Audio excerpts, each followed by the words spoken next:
నమస్కారం ETV news కి స్వాగతం ముందుగా ముఖ్యాంశాలు భూభారతిలో కీలక అంశాలు పొందుపర్చిన తెలంగాణ ప్రభుత్వం తప్పిదాలపై అప్పీల్ చేసుకునేందుకు ల్యాండ్ ట్రైబ్యునల్ 2014 ముందు సాదా బైనామా క్రమబద్ధీకరణ నేడు 5వ రోజు కొనసాగనున్న తెలంగాణ అసెంబ్లీ రైతు భరోసా అప్పులపై చర్చ సభ ముందుకు రానున్న మున్సిపాలిటీ పంచాయతీ సవరణ బిల్లు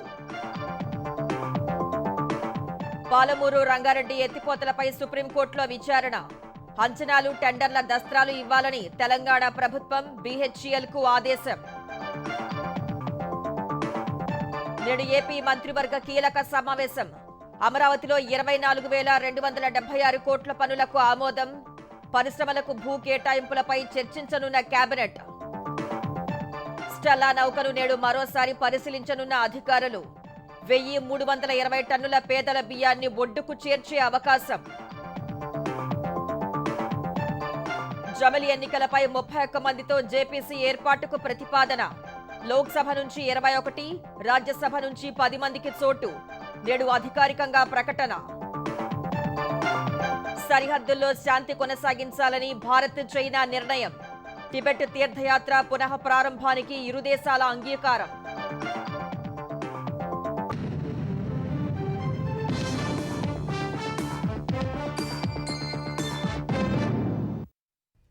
భూములకు సంబంధించి అన్ని సమస్యల్ని పరిష్కరించడమే లక్ష్యంగా కాంగ్రెస్ సర్కార్ భూభారతికి శ్రీకారం చుట్టింది.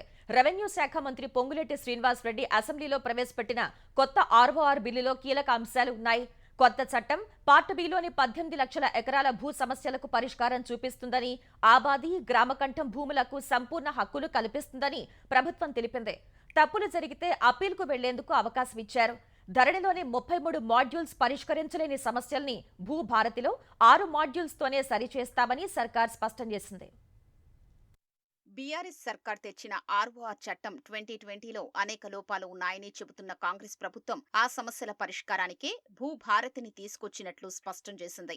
ధరణి వల్ల ఉత్పన్నమైన అనేక ఇబ్బందులకు కొత్తగా తేనున్న చట్టంలో పరిష్కారం చూపించామని రెవెన్యూ శాఖ మంత్రి పొంగులేటి శ్రీనివాసరెడ్డి తెలిపారు. భవిష్యత్తులో భూ వివాదాలకు తావు లేకుండా ఎంజాయ్మెంట్ సర్వే ద్వారా శాశ్వత పరిష్కారం చూపిస్తామన్నారు. ఆబాది గ్రామకంఠం భూములకు సంపూర్ణ హక్కులు కల్పిస్తామన్నారు. మ్యూటేషన్లో ఏవైనా పొరపాటు జరిగితే అప్పీల్ చేసుకునే వ్యవస్థ ఏర్పాటు చేశారు.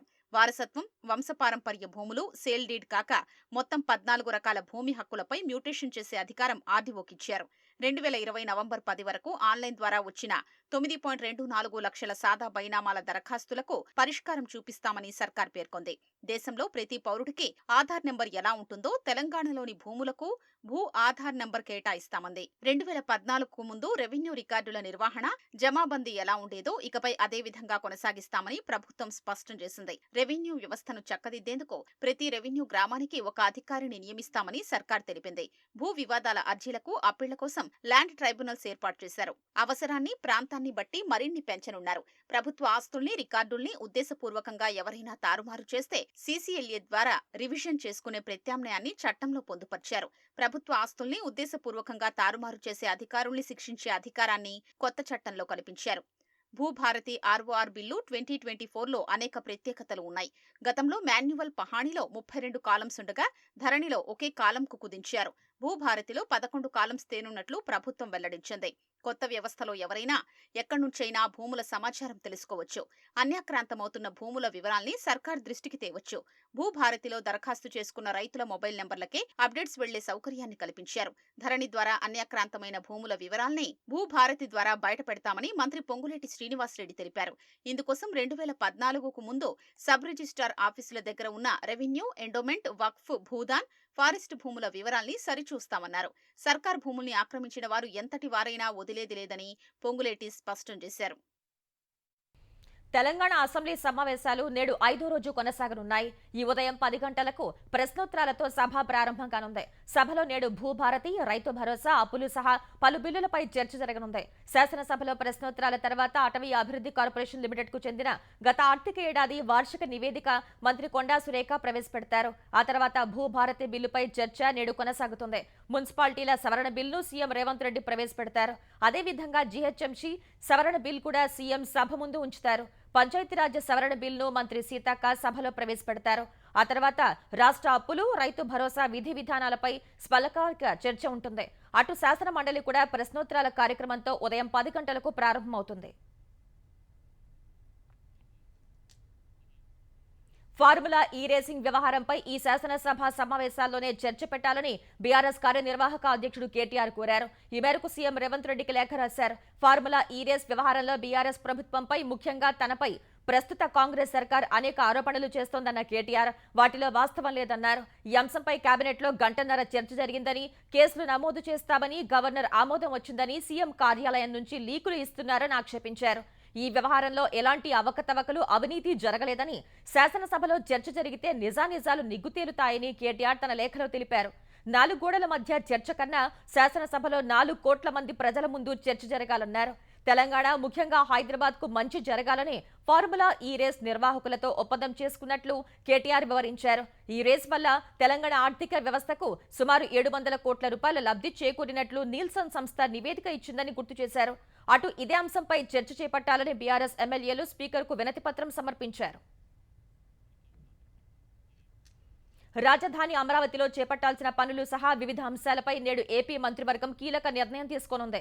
సీఎం చంద్రబాబు అధ్యక్షతన జరిగే కేబినెట్ సమావేశంలో సీఆర్డీఏ అనుమతించిన 24,276 కోట్ల రూపాయల పనులకు మంత్రివర్గం ఆమోద ముద్ర వేయనుంది. వివిధ పరిశ్రమలకు భూ కేటాయింపుల్ని కేబినెట్ ఆమోదించే అవకాశం ఉంది. ముఖ్యమంత్రి చంద్రబాబు నేతృత్వంలో ఉదయం 11 గంటలకు మంత్రివర్గం సమావేశం కానుంది. రాజధాని అమరావతిలో చేపట్టాల్సిన పనులు సహా వివిధ అంశాలపై చర్చించి మంత్రివర్గం నిర్ణయం తీసుకోనుంది.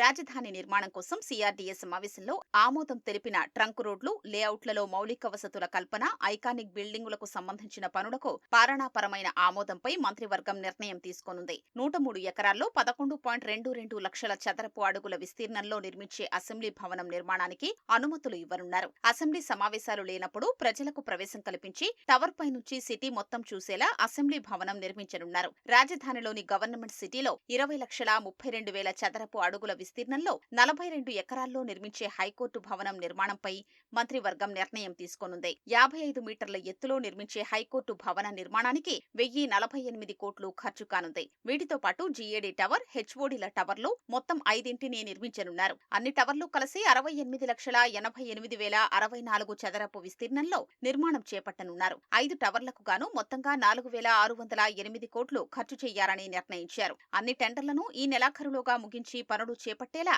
కేబినెట్లో ఆమోదం తెలియజేసే అవకాశం ఉంది. 2025 జనవరి నుంచి రాజధాని నిర్మాణాలు పూర్తి స్థాయిలో ప్రారంభించాలన్న సీఆర్డీఏ ప్రతిపాదనలకు మంత్రివర్గం ఆమోదం తెలపనుంది. మరోవైపు విజయవాడలో బుడమేరు ముంపుతో నష్టపోయిన బాధితులకు రుణాల రీషెడ్యూల్ కోసం స్టాంపు డ్యూటీ మినహాయిస్తామని సీఎం చంద్రబాబు ప్రకటించారు. రెవెన్యూ శాఖ నుంచి ఈ ప్రతిపాదన మంత్రివర్గ సమావేశం ముందుకు రానుంది. రాష్ట్రంలో పలు ప్రాంతాల్లో పరిశ్రమలకు భూ కేటాయింపులకు మంత్రివర్గం ఆమోదం తెలిపే అవకాశం ఉంది. మంగళగిరి ఎయిమ్స్ కు మరో 10 ఎకరాలు భూ కేటాయింపుల ప్రతిపాదనకు కూడా మంత్రివర్గం ఆమోదం తెలిపే అవకాశం ఉంది. వీటితో పాటు రెవెన్యూ శాఖకు సంబంధించిన వివిధ ప్రతిపాదనలు కూడా కేబినెట్ ముందుకు రానున్నాయి. కాకినాడ తీరానికి 9 నాటికల్ మైళ్ల దూరంలో లంగర్ వేసిన స్టెల్లా ఎల్ నౌక వద్దకు అధికారుల బృందం నేడు మరోసారి వెళ్లనుంది. ఆఫ్రికాలోని బెనిన్ దేశ వాణిజ్య కేంద్రం కోటోనౌ పోర్టుకు కాకినాడ యాంకరేజీ పోర్టు నుంచి వెళ్లాల్సిన స్టెల్లా నౌకలో సత్యం బాలాజీ రైస్ ఇండస్ట్రీస్ కు చెందిన 1,320 టన్నుల పేదల బియ్యాన్ని జిల్లా యంత్రాంగం గుర్తించింది. నౌకల నుంచి అక్రమ నిల్వలు దించి సీజ్ చేసి గోదాములో భద్రపరచాల్సి ఉంది. ఇందుకు ప్రాథమికంగా అవసరమైన కస్టమ్స్ శాఖ అనుమతి దక్కటంతో పౌర సరఫరాలు, కస్టమ్స్, పోర్టు, రెవెన్యూ, పోలీస్ అధికారుల బృందం నౌకలోని నిల్వల స్వాధీనానికి సన్నాహాలు చేస్తోంది. వాతావరణం అనుకూలిస్తే నౌక నుంచి బియ్యం నిల్వలు 14 నుంచి 16 గంటల్లో కిందికి దించవచ్చని భావిస్తున్నారు. సముద్రంలోని నౌక దగ్గర నుంచి యాంకరేజీ పోర్టులోని లంగర్ రేవు వద్దకు బియ్యం బస్తాలు చేరవేయటానికి అవసరమైన 2 బార్జీలను సిద్ధం చేశారు. అల్పపీడనం ప్రభావంతో సముద్రంలో అలజడి నెలకొనటం, వర్షాలు కురుస్తూ ఉండటం, వాతావరణ శాఖ కాకినాడ జిల్లాలో ఆరెంజ్ అలర్ట్ ప్రకటించడంతో ఈ ప్రక్రియ సాధ్యమవుతుందా, మరికొంత సమయం పడుతుందా అన్నది వాతావరణ పరిస్థితులపై ఆధారపడి ఉంది. లంగర్ రేవులో బార్జీలో గుర్తించిన లావన్ ఇంటర్నేషనల్, సాయితేజ ఆగ్రోకు చెందిన 1,064 టన్నులు పీడీఎస్ నిల్వల స్వాధీనానికి కస్టమ్స్ అనుమతి రావాల్సి ఉంది. అనుమతి రాగానే సీజ్ చేసిన ఈ నిల్వలను గోదాముల్లోకి తరలించే అవకాశం ఉంది. తిరుమల శ్రీవారి దర్శనానికి వచ్చే భక్తులకు తాగునీటి సమస్య ఎదురవ్వకుండా కూటమి ప్రభుత్వం చర్యలు చేపట్టింది. శేషాచలం అటవీ ప్రాంతంలో ఉన్న టీటీడీ నిర్వహణలోని 5 జలాశయాలను రాష్ట్ర జలవనరుల శాఖ పరిధిలోకి తీసుకువచ్చి నిల్వ సామర్థ్యం పెంచేలా కసరత్తు చేస్తోంది. ఆ జలాశయాలను సందర్శించిన కేంద్రానికి చెందిన డ్యాం భద్రతా విభాగం బృందం వాటి భద్రతపై ప్రభుత్వానికి నివేదిక సమర్పించింది. నివేదికను పరిశీలించిన జలవనరుల శాఖ జలాశయాల నిర్వహణకు తిరుమలలో 2 సబ్ డివిజన్లను ఏర్పాటు చేయాలని ప్రతిపాదించింది. భవిష్యత్తులో భక్తుల రద్దీ దృష్ట్యా పసుపుధార, కుమారధార వంటి జలాశయాల నీటి నిల్వ సామర్థ్యాన్ని రెట్టింపు చేయాల్సి ఉందని అధికారులు చెబుతున్నారు. పూర్తి నిల్వ సామర్థ్యం, గరిష్ట నీటి నిల్వ సామర్థ్యానికి మధ్య 2 మీటర్ల తేడా ఉందని వెల్లడించారు. మరో మీటర్ ఎత్తుకు నీటిని నిల్వ చేయడం ద్వారా అదనంగా 0.25 టీఎంసీల నీటిని నిల్వ ఉంచవచ్చని వివరించారు. టీటీడీ పరిధిలో ఉన్నటువంటి డ్యామ్స్కి సంబంధించిన రిపేర్స్, వాటికి సంబంధించిన ఎమర్జెన్సీ మెయింటెనెన్స్ పనులు ఇరిగేషన్ డిపార్ట్మెంట్ వారే వెరిఫై చేసి చేయమని ఇన్స్ట్రక్షన్స్ ఇవ్వడం జరిగింది. దీని ప్రకారము నిన్ననే డ్యామ్ సేఫ్టీ అథారిటీని చీఫ్ ఇంజనీర్ హైడ్రాలజీ నేను పోయి అన్ని డ్యామ్స్ వెరిఫై చేసినాము. అన్ని డ్యాములు మనం వెరిఫై చేసి దానికి ఎక్కడెక్కడ మనం రిపేర్స్ ఉన్నాయో రిపేర్స్ చేయడము, గేట్లు రిపేర్స్, కొంత ఎన్హాన్స్మెంట్ చేస్తే కొంత క్యాచ్మెంట్ మనం వాటర్ పెంచుకోవడానికి వీలుంది, వాటికి తగ్గ ఏ చర్యలు తీసుకోవాలి, కొంత ఆటోమేషన్ చేయడము, అంటే ఎక్కడైనా వర్షాలు పడినప్పుడు కూడా ఎలా మనం మెజర్మెంట్ చేయడము, ఆ టెక్నికల్ ఇష్యూస్ అన్ని కూడా డిస్కస్ చేయడం జరిగింది. జమిలీ ఎన్నికల బిల్లుల్ని జేపీసీకి పంపేందుకు కేంద్రం రంగం సిద్ధం చేసింది. జేపీసీ ప్రతిపాదన తీర్మానాన్ని కేంద్ర న్యాయశాఖ మంత్రి అర్జున్ రామ్ మేఘ్వాల్ ఇవాళ లోక్సభలో ప్రవేశపెట్టనున్నారు. బిల్లుల పరిశీలనకు కేంద్రం జేపీసీని ఏర్పాటు చేసింది. పలు పార్టీలకు చెందిన 21 మంది లోక్సభ, 10 మంది రాజ్యసభతో కూడిన మొత్తం 31 మంది ఎంపీల పేర్లతో కూడిన జాబితా తయారు చేసింది. బీజేపీ 10, ఇతర ఎన్డీఏ పార్టీల నుంచి 4, Congress 3, SP, DMK, TMC, Sharad NCP నుంచి ఒక్కొక్కరికి స్థానం దక్కింది.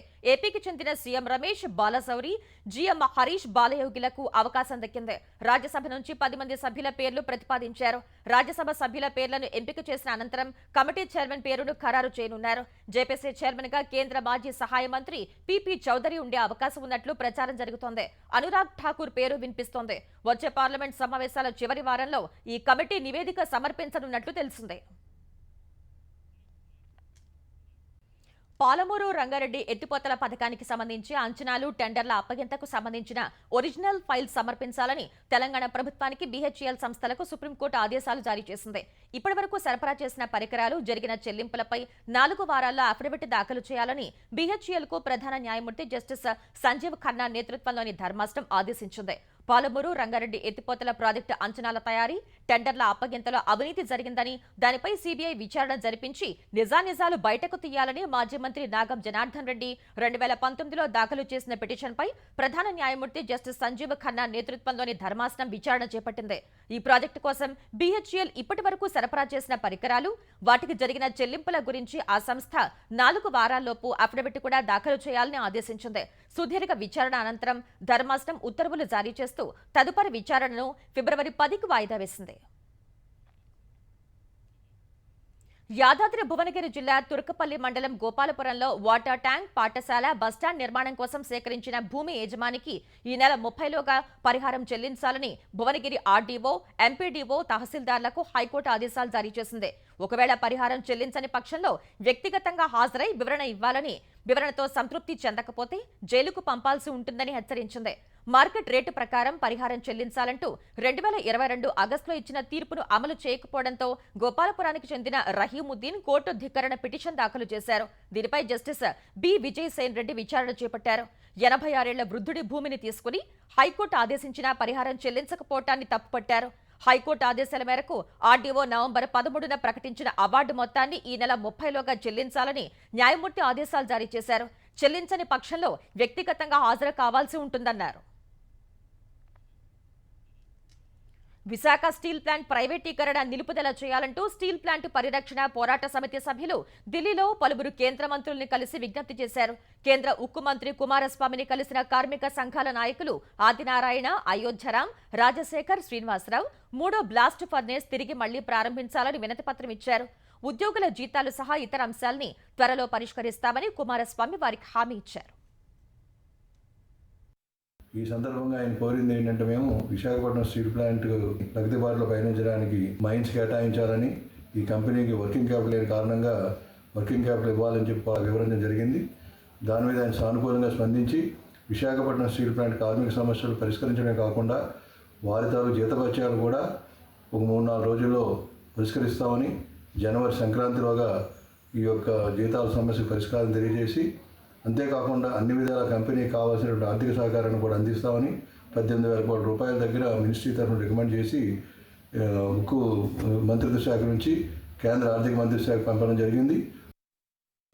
సమస్యలను పరిష్కరించాలంటూ మంగళగిరి తెలుగుదేశం కేంద్ర కార్యాలయంలో నిర్వహించిన ప్రజావేదికకు బాధితులు ఫిర్యాదులు సమర్పించారు.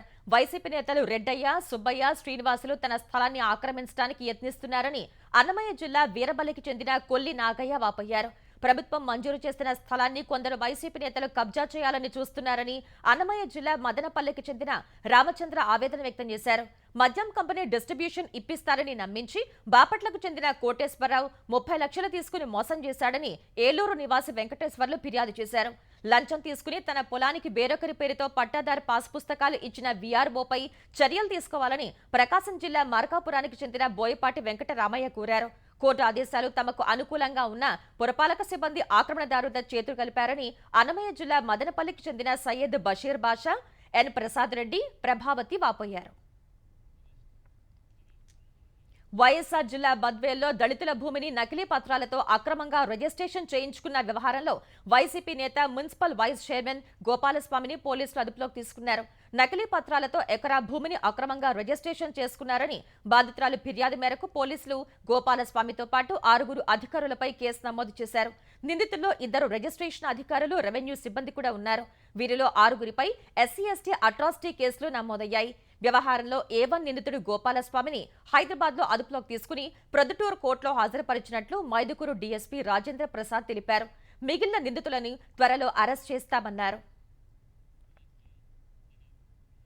పరిటాల రవి హత్య కేసులో 5 నిందితులకు హైకోర్టు బెయిల్ మంజూరు చేసింది.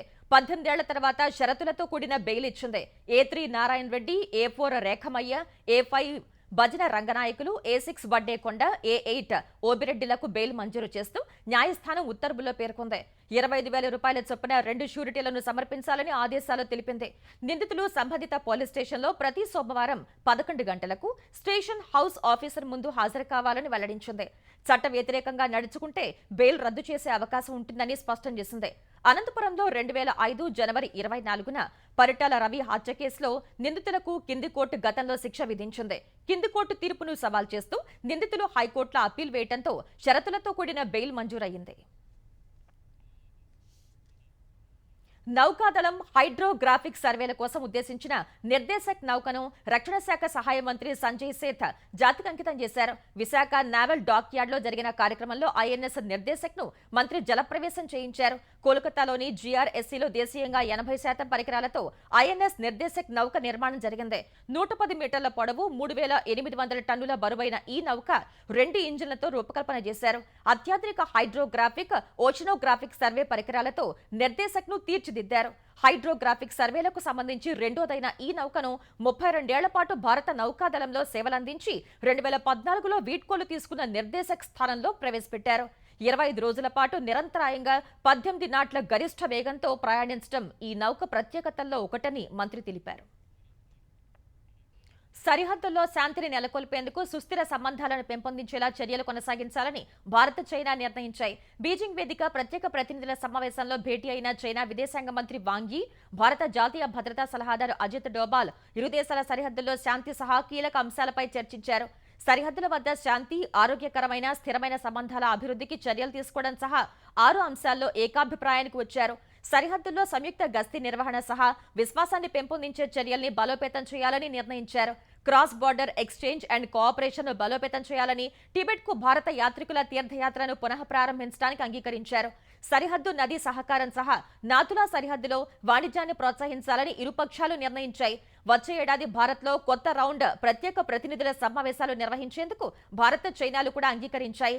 5 ఏళ్ల విరామం తర్వాత తొలిసారి జరిగిన ఈ అత్యున్నత స్థాయి సమావేశంలో సరిహద్దు సమస్యలపై ఇరు దేశాల మధ్య కుదిరిన పరిష్కారాన్ని ఇలాగే కొనసాగించాలని పునరుద్ఘాటించినట్లు చైనా విదేశాంగ మంత్రిత్వ శాఖ ప్రకటన విడుదల చేసింది. ప్రధానమంత్రి నరేంద్ర మోదీ ఈ నెల 21, 22 తేదీల్లో కువైట్లో పర్యటించనున్నారు. కువైట్ ఎమీర్ షేక్ మెషల్ అల్ అహ్మద్ అల్ జాజర్ అల్ సబాహ్ ఆహ్వానం మేరకు అక్కడ పర్యటించనున్న మోదీ ఇరు దేశాల మధ్య సంబంధాలపై కువైట్ ప్రభుత్వంతో చర్చిస్తారని విదేశాంగ శాఖ తెలిపింది. ఒక భారత ప్రధాని కువైట్లో పర్యటించడం గత 43 ఏళ్లలో ఇదే తొలిసారి. పర్యటనలో భాగంగా కువైట్లోని భారతీయ సమాజంతో మోదీ సమావేశం కానున్నారు. భారత్ కువైట్ మధ్య బహుముఖ సంబంధాలను మరింత బలోపేతం చేయడానికి ఈ పర్యటన అవకాశం కల్పిస్తుందని ఎంఈఏ తెలిపింది. కువైట్ అగ్ర వాణిజ్య భాగస్వాముల్లో భారత్ ఉందన్న ఎంఈఏ అక్కడ భారతీయ సంఘం అతిపెద్ద ప్రవాస సమాజమని వెల్లడించింది. ఇప్పటికే జాయింట్ కమిషన్ ఫర్ కోఆపరేషన్ జేసీసీని ఏర్పాటు చేసేందుకు 2 దేశాలు ఎంఓయూపై సంతకాలు చేశాయి. ఉద్యోగాల పేరిట శాశ్వత నివాసాన్ని పొందేందుకు జరుగుతున్న మోసాలను కట్టడి చేసేందుకు కెనడా ప్రభుత్వం ఇమిగ్రేషన్ నిబంధనలను కఠినతరం చేయనుంది. ఈ మేరకు తమ ఇమిగ్రేషన్ వ్యవస్థలో పలు మార్పులు చేయనున్నట్లు కెనడా ఇమిగ్రేషన్ మంత్రి మార్క్ మిల్లర్ తెలిపారు. Labour market impact association LMIA కింద జాబ్ ఆఫర్ ద్వారా ఎక్స్ప్రెస్ ఎంట్రీ పొందడం కోసం లభించే 50 పాయింట్లను తీసివేసే అంశాన్ని పరిశీలిస్తున్నట్లు మిల్లర్ ప్రకటించారు. తమ ఇమిగ్రేషన్ స్థితిని పునరుద్ధరించుకునేందుకు తాత్కాలిక నివాసితులు ప్రయోజనం పొందే ఫ్లాగ్ పోలింగ్ పై నిషేధం విధించనున్నట్లు చెప్పారు. మోసాలకు సంబంధించిన కేసులతో సహా ప్రజా ప్రయోజనాల కోసం ఇమిగ్రేషన్ పత్రాలను రద్దు చేసే లేదా సవరించే అధికారాన్ని అధికారులకు ఇవ్వనున్నట్లు తెలిపారు. జాబ్ ఆఫర్ చేతిలో ఉందన్న పేరిట జరుగుతున్న మోసాలను కట్టడి చేసే దిశగా చర్యలు తీసుకోనున్నట్లు మిల్లర్ వెల్లడించారు. కెనడాలో వలసల కారణంగా నిరుద్యోగం పెరిగిపోతుండటంతో పాటు దేశీయంగా ఇళ్ల కొరత విపరీతంగా ఉంది. ఈ క్రమంలో వలసదారుల సంఖ్యను తగ్గించే చర్యలపైన దృష్టి సారించిన కెనడా ప్రభుత్వం ఇమిగ్రేషన్ నిబంధనలను కఠినతరం చేయాలని చూస్తోంది. జనవరిలో అమెరికా అధ్యక్ష బాధ్యతలు చేపట్టనున్న డొనాల్డ్ ట్రంప్ భారత్పై సుంకాలు పెంచుతామని హెచ్చరించారు. అమెరికా ఉత్పత్తులపై భారత్, బ్రెజిల్ వంటి దేశాలు 100 నుంచి 200% పన్నులు వేస్తున్నాయని ఆయన ఆరోపించారు. దేనికైనా ప్రతిచర్య ఉంటుందన్నారు. మాపై అధిక పన్నులు విధిస్తే మేము అంతే స్థాయిలో పన్నులు వేస్తామని ట్రంప్ స్పష్టం చేశారు. అలా ఎందుకు విధించకూడదని ప్రశ్నించారు. తాను అధికారంలోకి వచ్చిన తర్వాత భారత్, చైనా, బ్రెజిల్ వంటి దేశాలపై అత్యధిక సుంకాలు విధిస్తానని గతంలోనే ట్రంప్ హెచ్చరించారు. 2019లో ట్రంప్ అమెరికా అధ్యక్షుడిగా ఉన్నప్పుడు భారత్ను టారిఫ్ కింగ్ గా అభివర్ణించారు. అప్పుడు భారత్కు జనరలైజ్డ్ సిస్టమ్ ఆఫ్ ప్రిఫరెన్సెస్ GSPని రద్దు చేశారు. ఈ హోదాను పునరుద్ధరణకు ఇరు దేశాల మధ్య చర్చలు జరుగుతూ ఉండగానే మరోసారి అధికారం చేపట్టిన ట్రంప్ సుంకాల పెంపుపై హెచ్చరికలు చేశారు.